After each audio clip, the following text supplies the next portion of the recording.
Your entrance greatly एस्टोनिशेस मी। ये form active voice की form है, सब्जेक्ट प्लस वर्ब की first form plus object. Your entrance इसमें subject है,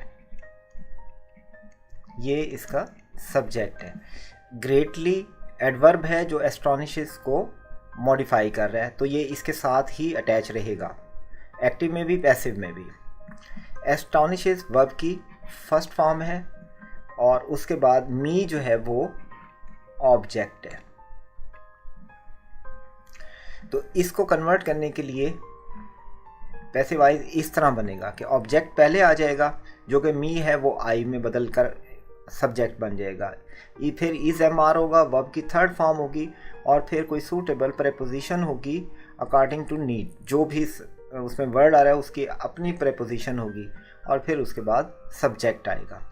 तो आप ये देखें कि इसमें चारों चॉइसेस के अंदर मी जो है वो आई बनकर आ चुका है, यानी कि ऑब्जेक्ट यहाँ पर आ चुका है जो एज ए सब्जेक्ट एक्ट कर रहा है इधर।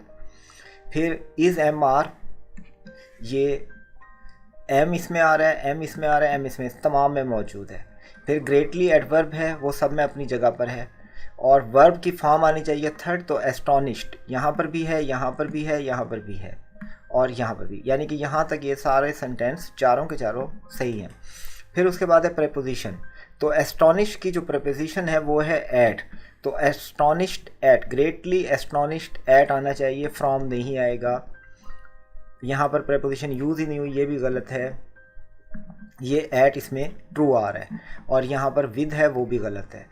तो सी ऑप्शन बचता है सिर्फ। इसको मज़ीद चेक करते हैं कि उसके बाद योर एंट्रेंस, जो कि यहाँ पर सब्जेक्ट था, वो यहाँ पर ऑब्जेक्ट की जगह पर आ गया है योर एंट्रेंस बनकर, क्योंकि योर की सब्जेक्टिव और ऑब्जेक्टिव फॉर्म सेम होती है, इसलिए ये चेंज नहीं होगी।